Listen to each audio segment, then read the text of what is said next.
राम राम राम सीता राम जय जय राम। राम राम राम सीता राम जय जय राम। जय श्री राम। आगे अयोध्या कांड में श्री वाल्मीकि जी कह रहे हैं कि जब भरत जी ने श्री राम के सामने सभी से कहा कि मैं ही श्री राम की जगह पिता की आज्ञा का पालन करने के लिए 14 वर्ष वनवास में रहूँगा, तो आगे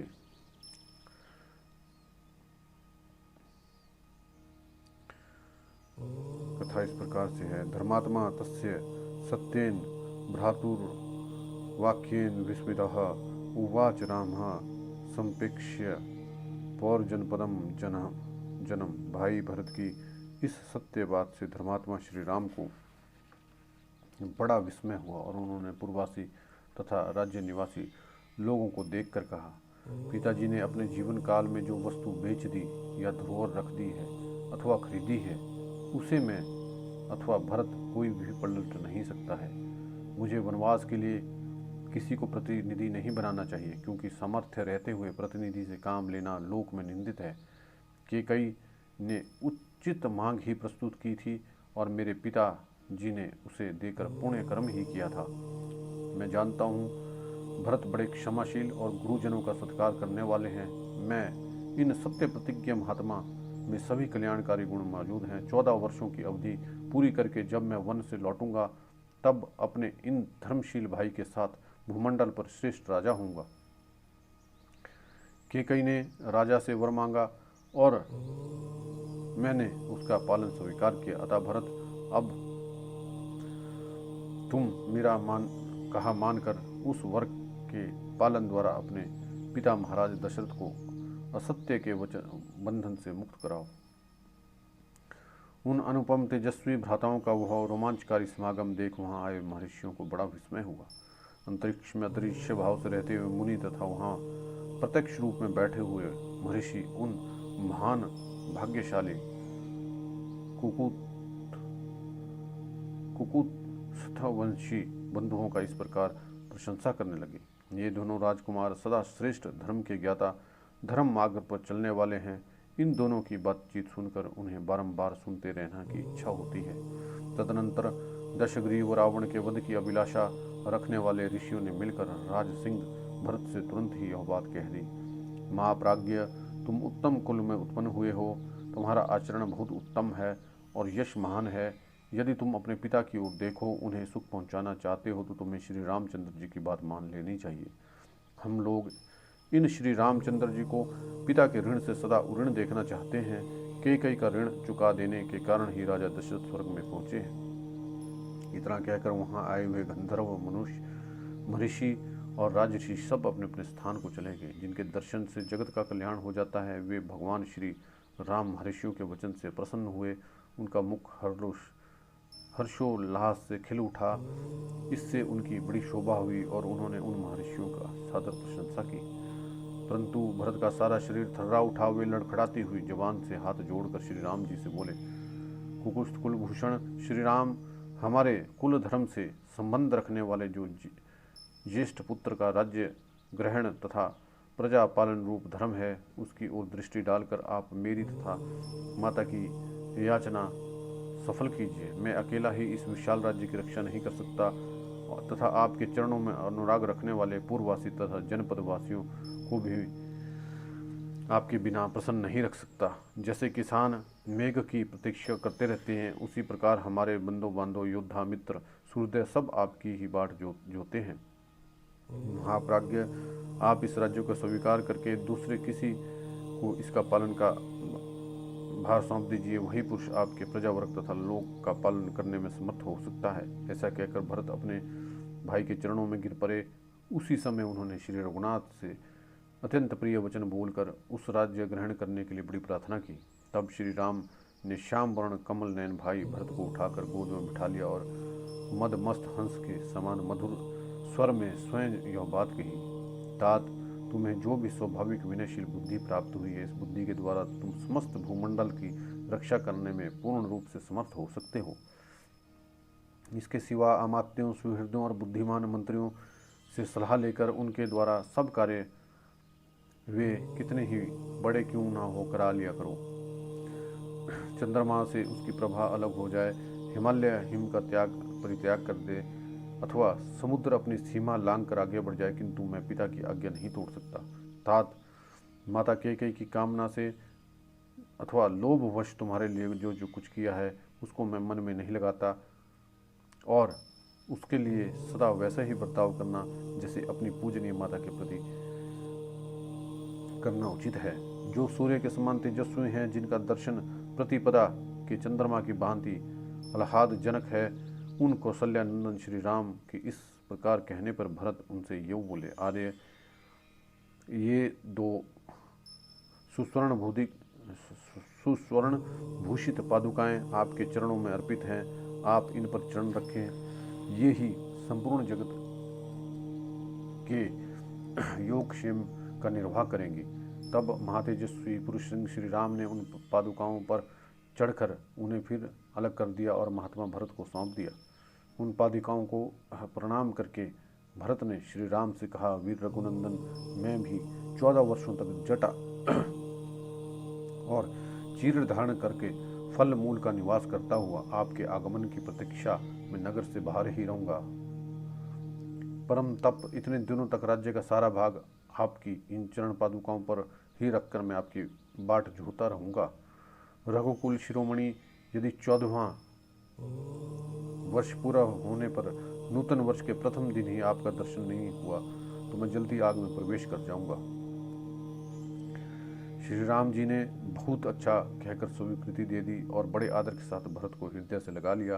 तत्पश्चात शत्रुघ्न को भी छाती से लगाकर यही बात कही, रघुनंदन, मैं अपनी और सीता की शपथ दिलाकर कहता हूँ कि तुम माता कैकेयी की रक्षा करना, उनके प्रति कभी क्रोध ना करना। इतना कहते कहते उनकी आंखों में आंसू उमड़ आए और उन्होंने व्यथित हृदय से शत्रुघ्न को विदा किया।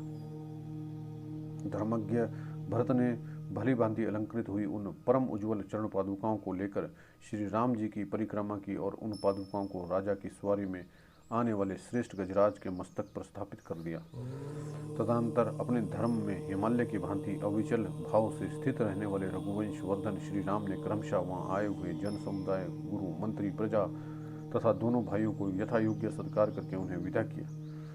उस समय कौशल्या आदि सभी माताओं का गला आंसू से रुंध गया था। वे दुख के कारण श्री राम को संबोधित न कर सकी। श्री राम भी सब माताओं को प्रणाम करके रोते हुए अपनी कुटिया में चले गए।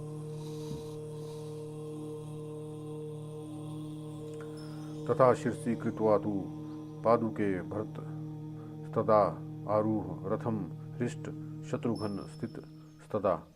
तदनंतर श्री राम जी दोनों चरण पादुकाओं को अपने मस्तक पर रख कर भरत शत्रुघ्न के साथ प्रसन्नतापूर्वक रथ पर बैठे। विशिष्ट वामदेव दृढ़तापूर्वक उत्तम व्रत का पालन करने वाले जाबली आदि सब मंत्री जो उत्तम मंत्रणा देने के कारण सम्मानित थे आगे आगे चले। वे सब लोग चित्रकूट नामक महान पर्वत की परिक्रमा करते हुए परम रमणीय मंदाकिनी नदी को पार करके पूर्व दिशा की ओर प्रस्थित हुए। उस समय भरत अपनी सेना के साथ सहस्त्रों प्रकार के रमणीय धातुओं को देखते हुए चित्रकूट के किनारे से होकर चले। चित्रकूट से थोड़ी ही दूर जाने पर भरत ने वो आश्रम देखा जहाँ मुनि भरद्वाज जी निवास करते थे। अपने कुल को आनंदित करने वाले पराक्रमी भरत महर्षि भरद्वाज के उस आश्रम पर पहुंचकर रथ से उतर पड़े और उन्होंने मुनि के चरणों में प्रणाम किया। उनके आने से महर्षि भारद्वाज को बड़ी प्रसन्नता हुई।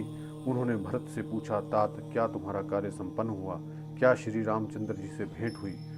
बुद्धिमान भरद्वाज जी इस प्रकार पूछने पर धर्मवत्सल भरत ने उन्हें इस प्रकार उत्तर दिया, मुने, भगवान श्री राम अपने पराक्रम पर दृढ़ रहने वाले हैं। मैंने उन्हें बहुत प्रार्थना की है, गुरु जी ने भी अनुरोध किया।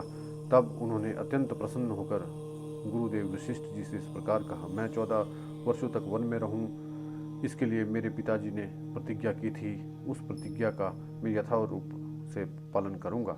उनके ऐसा कहने पर बात के मर्म को समझने वाले महर्षि महाज्ञानी वशिष्ठ जी ने बातचीत में कुशल रघुनाथ जी से यह महत्वपूर्ण बात कही। महाप्रज्ञ, तुम प्रसन्नतापूर्वक ये स्वर्ण भूषित पादुकाएं अपने प्रतिनिधि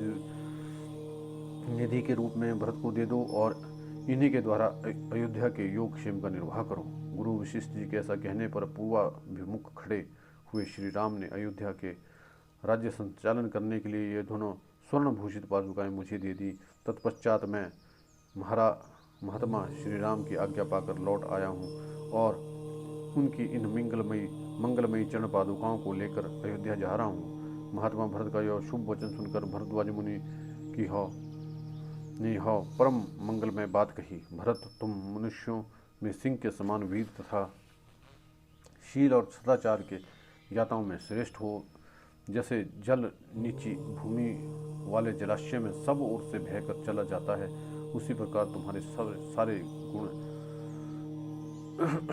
श्रेष्ठ गुण स्थित हों, यह कोई आश्चर्य की बात नहीं है। तुम्हारे पिता महाभाव राजा दशरथ सब प्रकार से उऋण हो गए, जिनके तुम जैसा धर्म प्रेमी एवं धर्मात्मा पुत्र हैं। उन महाज्ञानी महर्षि के ऐसा कहने पर भरत ने हाथ जोड़कर उनके चरणों का स्पर्श किया और वे उनसे जाने की आज्ञा लेने के लिए उद्धत हुए। तदनंतर श्रीमान भरत बारंबार भरद्वाज मुनि को की परिक्रमा करके मंत्रियों सहित अयोध्या की ओर चल दिए। फिर वह विस्तृत है न रथों, चक्रों, घोड़ों और हाथियों के साथ भरत का अनुसरण करती हुई अयोध्या लौटी। तत्पश्चात आगे जाकर उन सब लोगों ने तरंग मालाओं से सुशोभित दिव्य नदी गंगा यमुना को पार करके पुनः शुभ सलीला गंगा जी का दर्शन किया। फिर बंधु बांधवों और सैनिकों के साथ मनोहर जल से भरी हुई गंगा को भी पार करके वे परम रमणीय श्रृंगेश्वरपुर जहाँ पहुँचे। श्रृंगेश्वरपुर से प्रस्थान करते हुए पुनः अयोध्यापुरी का दर्शन हुआ। उस समय पिता और भाई दोनों से विहीन थी, जिसे देखकर भरत जी को दुख से संतप्त और सारथी से इस प्रकार कहा। सारथी, सुमंत्र जी, देखिए अयोध्या की सारी शोभा नष्ट हो गई है, अतः यह पहले की भांति प्रकाशित नहीं होती है। इसका वह सुंदर रूप वहाँ अनंत जाता रहा। इस समय यह अत्यंत दीन और नीरव हो रही है। इसके बाद प्रभावशाली महायशस्वी भरत ने सनिग्ध गंभीर घर घोष से युक्त रथ के द्वारा यात्रा करके शीघ्र ही अयोध्या में प्रवेश किया। उस समय वहां बिलावल उल्लू विचर रहे थे, घरों के किवाड़ बंद थे, सारे नगर में अंधकार छा रहा था। प्रकाश न होने के कारण वह पूरी कृष्ण पक्ष की कालरात्रि के समान जान पड़ती थी। जैसे चंद्रमा की प्रिय पत्नी अपनी शोभा से प्रकाशित कांति वाली रोहिणी उदित हुए राहु नामक ग्रह के द्वारा अपने पति के ग्रस लिए जाने पर अकेली असहाय हो जाती है, उसी प्रकार दिव्य ऐश्वर्य से प्रकाशित होने वाली अयोध्या राजा के कालक वलित हो जाने के कारण पीड़ित एवं असहाय होती रहती है। वह पूरी उस पर्वतीय नदी के भांति कृशकाय दिखाई देती थी, जिसका जल सूर्य के किरणों से तपकर कुछ गर्म और गंदला हो गया, जिससे पक्षी धूप से संतप्त होकर भाग गए और जिससे मीन मत्स्य ग्रह गहरे जल में छिप गए हों। जो अयोध्या पहले धूम रहित सुनहरी कांति वाली प्रज्वलित अग्निशिखा के समान प्रकाशित होती थी, वही श्री राम वनवास के बाद हवनीय दुग्ध से सिंचित हुई अग्नि की ज्वाला के समान बुझी हुई सी विलीन होती है। उस समय अयोध्या महासमर में संकटग्रस्त हुई उस सेना के समान प्रतीत होती थी, जिसके कवच कटकर गिर गए हों, घोड़े, हाथी, रथ और ध्वजा छिन्न भिन्न हो गई हों और मुख्य वीर मारे गए हों। प्रबल वायु के वेग से फैन और गर्जना के साथ उठी हुई समुद्र की उताल तरंग सहसा वायु से शांत हो जाने पर जैसे शिथिल और निर्जीव हो जाती है, उसी प्रकार कोलाहलपूर्ण अयोध्या अब शब्द शून्य सी जान पड़ती थी। यज्ञ काल समाप्त होने पर सफे आदि यज्ञ संबंधी आयुधों और श्रेष्ठ याचकों से सुनी हुई वेदी जैसी मंत्रोच्चारण की ध्वनि से रहित हो जाती है, उसी प्रकार अयोध्या सुनसान दिखाई देती थी। जैसे कोई गाय सांड के साथ समागम के लिए उत्सुक हुई हो, उसी अवस्था में उस सांड से अलग कर दिया जाता हो और वह नूतन घास चरना छोड़कर आर्त भाव से गोष्ठ में बंधी हुई सी खड़ी हो, उसी प्रकार अयोध्यापुरी की आंतरिक वेदना पीड़ा थी।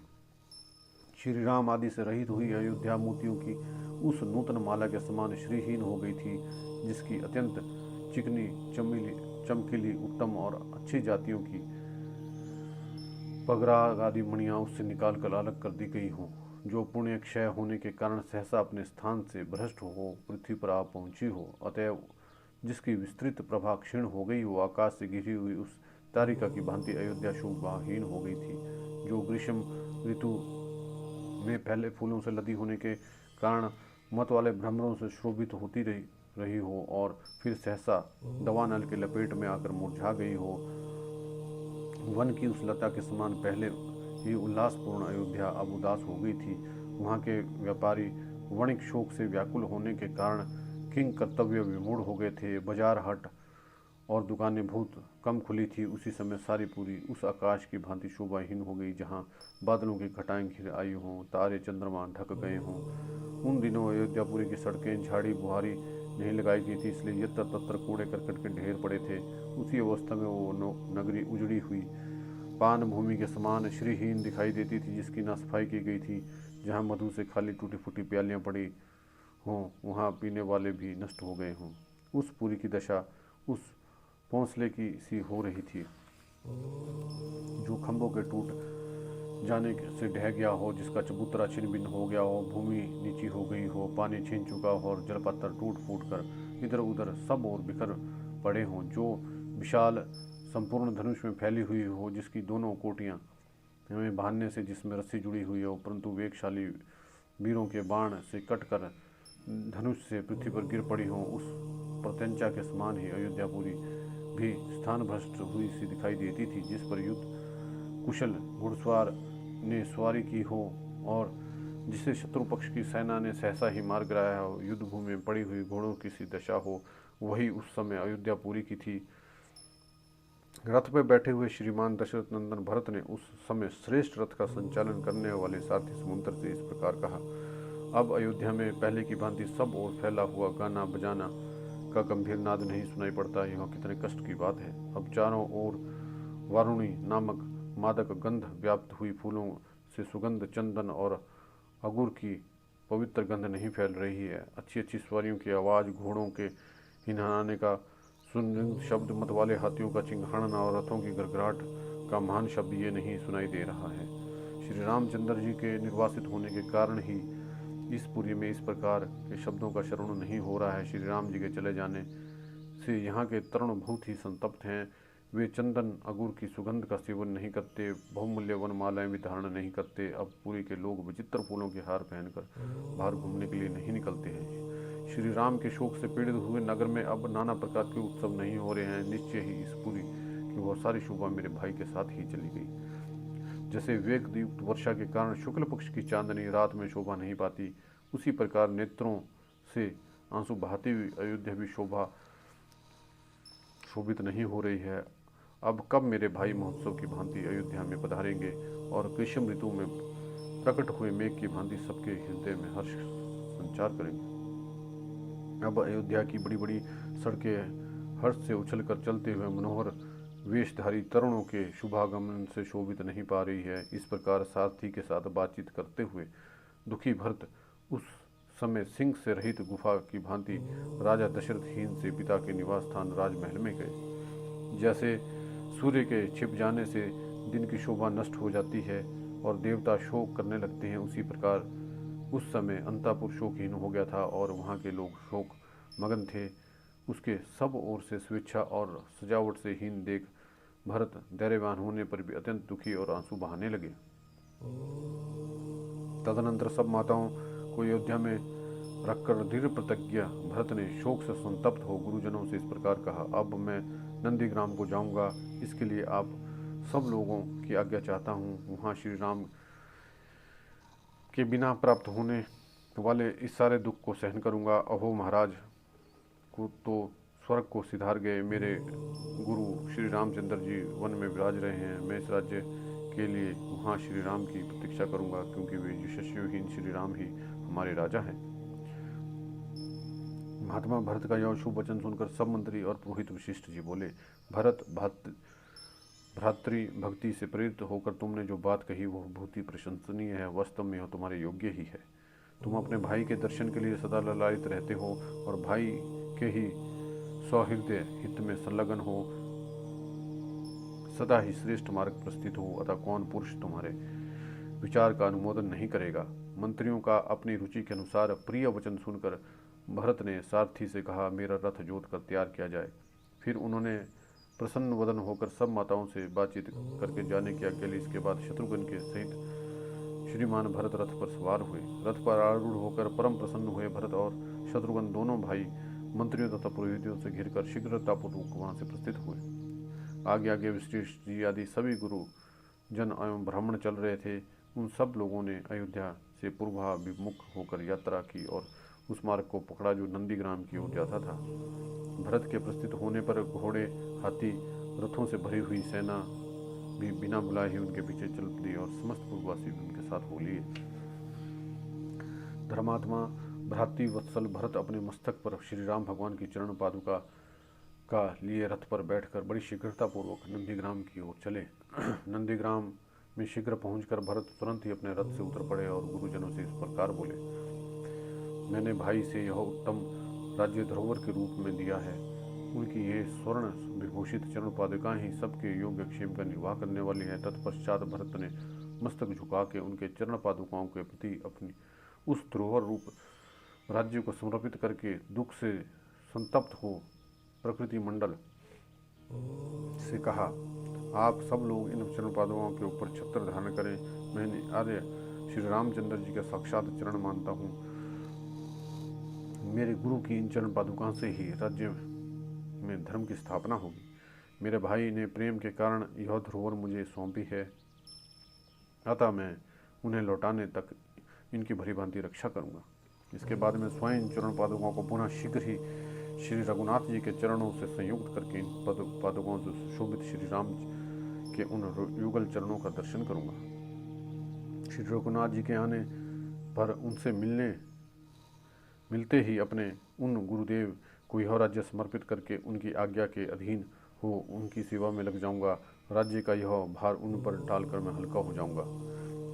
मेरे पास धरोहर रूप में रखे हुए इस राज्य को, अयोध्या को, इन श्रेष्ठ पादुकाओं को श्री रघुनाथ जी की सेवा में समर्पित करके मैं सब प्रकार से पाप ताप से मुक्त हो जाऊंगा।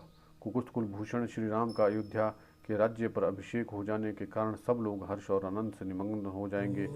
तब मुझे राज्य पाने की अपेक्षा चौगुनी प्रसन्नता और चौगुनी यश की प्राप्ति होगी। इस प्रकार दीन भाव से विलाप करते हुए दुख मगन महायशस्वी भरत मंत्री के साथ नंदीग्राम में रहकर राज्य का शासन करने लगे।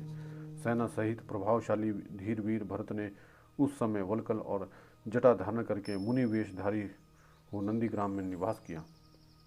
भाई की आज्ञा का पालन और प्रतिज्ञा के पार जाने की इच्छा करने वाले भ्रातृवत्सल भरत श्री रामचंद्र जी के आगमन की आशंका करते हुए उन चरण पादुकाओं को राज्य पर अभिषिक्त करके उन दिनों नंदीग्राम में रहने लगे। भरत की राज्य शासन का समस्त कार्य भगवान श्री रामचंद्र जी की चरण पादुकाओं को निवेदन करके करते थे तथा स्वयं ही उनके ऊपर छत्र लगाते और चमड़ डुलाते थे। श्रीमान भरत बड़े भाई के उन चरण पादुकाओं को राज्य पर अभिषिक्त करके सदा उनके अधीन रहकर उन दिनों राज्य का सब कार्य मंत्री आदि से कराते थे। उस समय जो भी कार्य उपस्थित होता, जो भी बहुमूल्य भेंट आती थी, वह सब पहले उन पादुकाओं को निवेदन करके पीछे भरत जी उनका यथावत प्रबंध किया करते थे। भरत के लौट जाने पर श्री रामचंद्र जी उन दिनों जब वन में निवास करने लगे तब उन्होंने देखा कि वहाँ तपस्वी उद्विग्न हो वहाँ से अनंतर चले जाने के लिए उत्सुक हैं।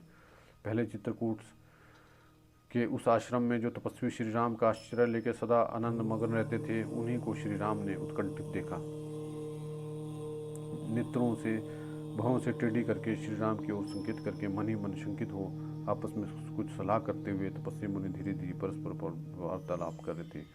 उनकी उत्कंठा देख श्री रामचंद्र जी के मन में यह शंका हुई कि मुझसे कोई अपराध तो नहीं बन गया। तब वे हाथ जोड़कर वहाँ के कुलपति महर्षि से इस प्रकार बोले, भगवान, क्या मुझे पूर्ववर्ती राजाओं का सा बर्ताव नहीं दिखाई देता, या मुझ में कोई विकृत भाव दृष्टिगोचर होता है जिससे यहाँ के तपस्वी मुनि विकार को प्राप्त हो रहे हैं? क्या मेरे छोटे भाई महात्मा लक्ष्मण का प्रमादवश किया हुआ कोई ऐसा आचरण ऋषियों ने देखा है जो उसके योग्य नहीं है?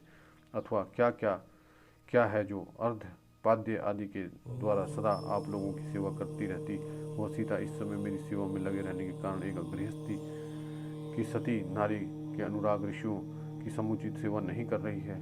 श्री राम के इस प्रकार पूछे जाने पर एक महर्षि, जो जरावस्था के कारण वृद्ध ही थे, तपस्या द्वारा भी वृद्ध हो गए थे, समस्त प्राणियों पर दया करने वाले श्री राम से कांपते हुए से बोले, तात, जो स्वभाव से ही कल्याणमयी है तथा सदा सबके कल्याण में रत रहती है, वह विधेय नंदनी सीता विशेषतः तपस्वी जनों के प्रति बर्ताव करते समय अपने कल्याण में स्वभाव से विचलित हो जाए, यह कैसे संभव है? आपके ही कारण तापसों पर यह राक्षसों की ओर से भय उपस्थित होने वाला है। इससे उद्विग्न हुए ऋषि आपस में कुछ बातें कर रहे हैं। तात, यहाँ से वन प्रांत में रावण का छोटा भाई खर नामक राक्षस है, जिसने जन स्थान में रहने वाले समस्त तापसों को उखाड़ फेंका है। वह बड़ा ही ढीठ, विजोन्मत्त, क्रूर, नरभक्षी, घमंडी और आपको भी सहन नहीं कर पाता है। तात, जब से आप इस आश्रम में रहे हैं तब से इन सब राक्षस तापसों को विशेष रूप से सताने लगे हैं। वे अनार्य राक्षस घृणित, क्रूर, विभीषण, नाना प्रकार से विपरीत देखने में दुखदायक रूप धारण करने सामने आते हैं और पापजनक अपवित्र पदार्थों से तपस्वियों का स्पर्श कराकर सामने खड़े हुए अन्य ऋषियों को भी पीड़ा देते हैं। वे उन आश्रमों में अज्ञात रूप से आकर छिप जाते हैं और अकल्प और असावधान तापसों का विनाश करते हुए वहाँ सानंद विचरते हैं। होम कर्म आरंभ होने पर वे स्त्रुवा आदि यज्ञ सामग्रियों को इधर उधर फेंक देते हैं, प्रज्वलित अग्नि में पानी डाल देते हैं और कलशों को फोड़ डालते हैं। उन दुरात्मा राक्षसों से आविष्ट हुए आश्रमों को त्याग देने की इच्छा रखकर ये ऋषि लोग आज मुझे यहाँ अपने स्थान में चल के लिए प्रेरित कर रहे हैं। श्री राम, वे दुष्ट राक्षस तपस्वियों का शारीरिक हिंसा का प्रदर्शन कर रहे हैं। इससे पहले हम इस आश्रम को त्याग देंगे। यहाँ से थोड़ी दूर पर एक विचित्र वन है जहाँ फल मूल अधिकता है, वहीं अश्वमुनि का आश्रम है। अतः ऋषियों के साथ के समूह को लेकर मैं पुनः उसे आश्रम में आश्रम करूँगा। श्री राम, खर आपके प्रति भी कोई अनुचित बर्ताव करे इससे पहले यदि आपका विचार हो तो आप भी हमारे साथ यहाँ से चल दिए। रघुनंदन, यदि आप सदा सावधान रहने वाले राक्षसों के दमन में समर्थ हैं तथा आपकी पत्नी के साथ आजकल उस आश्रम में आपका रहना संदेहजनक एवं दुखदायक है, ऐसी बात कहकर अन्यत्र जाने के लिए उत्कंठित हुए उन तपस्वी मुनि ने राजकुमार श्री राम सांत्वनाजनक उत्तर वाक्यों द्वारा वहाँ रोक नहीं सके। तत्पश्चात वे कुलपति महर्षि श्री रामचंद्र जी का अभिनंदन करके उनसे पूछकर उन्हें सांत्वना देकर वे आश्रम छोड़कर वहाँ अपने दल के ऋषियों के साथ चले गए। श्री रामचंद्र जी वहाँ से जाने वाले ऋषियों के पीछे पीछे जाकर उन्हें विदा दे कुलपति ऋषियों को प्रणाम करके परम प्रसन्न हुए। उन ऋषियों की अनुमति लेकर उनके दिए हुए कर्तव्यविष्ट उपदेश को सुनकर लौटे और निवास करने के लिए अपने पवित्र आश्रम में आए। उन ऋषियों से रहित आश्रम को भगवान श्री राम ने एक क्षण के लिए भी नहीं छोड़ा, जिनका ऋषियों के समान ही चरित्र था। उन श्री राम चंद्र जी में निश्चय ही ऋषियों की रक्षा की शक्ति रूप गुण विद्यमान है, ऐसा विश्वास रखने वाले कुछ तपस्वी जनों ने श्री राम का ही अनुसरण किया और वे किसी दूसरे आश्रम में नहीं गए। जय श्री राम।